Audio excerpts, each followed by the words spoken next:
tandis que la pensée occidentale sur le cosmopolitisme ne peut s'empêcher de faire un détour par Diogène de Sinope, on va en reparler. C'est du côté du confucianisme que la pensée chinoise tourne ses regards. Citons Zhao Tingyang et Chen Yun, qui ont théorisé l'idée d'un cosmopolitisme universel sur la base du concept confucéen de lettré, de shi en chinois, ou de junzi en chinois, sur un modèle comparable à celui d'un fonctionnaire stoïcien romain qui rendrait hommage au cosmopolitisme de Diogène de Sinope. Lorsque quelqu'un lui demandait d'où il venait, le sage cynique répondait « Je suis citoyen du monde ».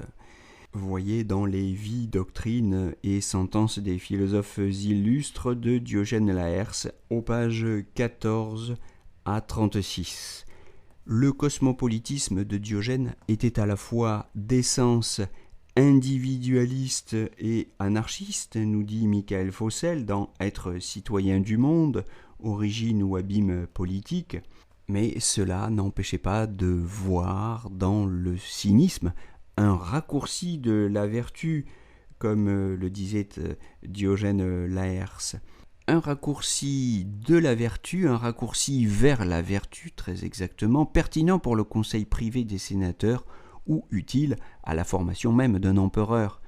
De la signité affichée du syntagme de rêve chinois au cosmopolitisme de la communauté de destin pour l'humanité, dans lequel culmine la doctrine Xi, on observe une rationalité élargie, et par-delà la raison d'État, c'est-à-dire par-delà la raison particulière d'un État, il y a la recherche d'une raison communiste, c'est-à-dire ici une raison commune, qui est, au sens spinoziste de la notion commune, le rapport sous lequel les puissances se composent utilement.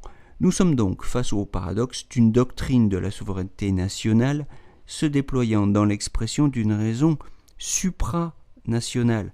Bien qu'enracinée dans la terre jaune, elle est, ou se veut en tout cas capable de dépasser la nostalgie d'un nationalisme centripète, d'un nationalisme étriqué. Il me semble que les discours de Xi Jinping invitent à distinguer la Chine comme concept historico-géographique circonscrit, c'est-à-dire la nation chinoise, de la Chine éternelle, entendue comme lieu universel et comme lien universel, comme espace commun. À un certain niveau, elle affirme les vertus de la sinité, mais à la différence du racisme hégémonique qui caractérisait par exemple le discours identitaire allemand pendant la Deuxième Guerre mondiale, la Chine ne s'essentialise pas face à d'autres nations, se définissant elle-même constitutionnellement, vous le savez, comme un peuple multiethnique, Duo Minzu de Guojia, comme le dit en chinois la constitution chinoise, et se propose plutôt comme le trait d'union qui relie ces différentes ethnies, ou les rappelle comme une mémoire de l'essentiel, qui les relie au-delà de ce qui les différencie. Cette mémoire peut se condenser dans le principe d'une théologie susceptible d'enrichir les concepts de communauté, de destin et de communisme en établissant une équivalence entre la Chine, le monde, l'humanité, l'inclusivité. Le tianxia, la mondialité, c'est tout ce qui est commun. Tianxia, Fengong, comme on le dit en chinois, comme le répète inlassablement Zhao Tingyang dans son essai sur le tianxia. Comme Zhizhe le suspecte, on pourrait voir dans le tianxia une façon pour les conservateurs de déguiser leur propre nationalisme. Voyez son article Tianxia, retour en force d'un concept oublié, paru en décembre 2008. On pourrait voir dans le Tianxia, une façon pour les conservateurs de déguiser leur propre nationalisme. Fin de citation. Mais ne serait-ce pas confondre l'universalisme à la chinoise avec l'universalisme chinois, qui n'est qu'une pensée locale ou particulière abstraitement transposée?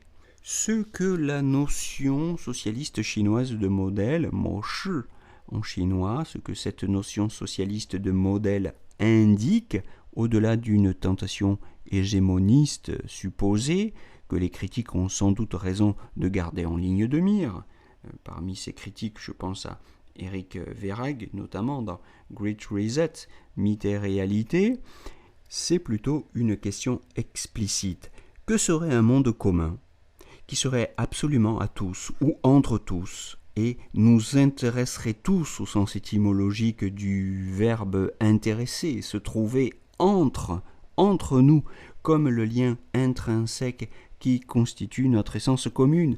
Que serait un monde commun sans passagers clandestins, où la superposition des niveaux juridictionnels ne serait plus le moyen de contourner l'état de droit et de le soumettre à la loi du marché, mais où la volonté universelle de puissance, c'est-à-dire de mieux vivre pour tous, se donnerait, par les accords gagnant-gagnant, les moyens de composer ces puissances dans l'objectif de mieux satisfaire ces intérêts de tous.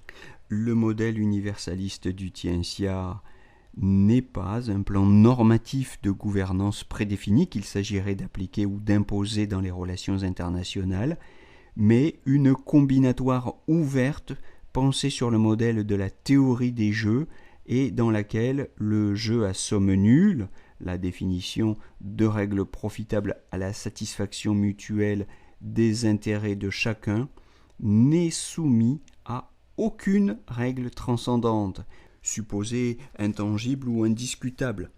Sa provenance géographique mise à part, deux caractéristiques essentielles ressortent de la théorie du Tianxia. En conclusion, donc, d'une part, c'est un absolutisme, c'est-à-dire un effort pour parler de l'absolu du point de vue même de l'absolu, c'est-à-dire du point de vue de la totalité des intérêts en présence, sans en exclure certains, sans hiérarchie ou privilège des uns sur les autres, sans dérogation ou sans exception.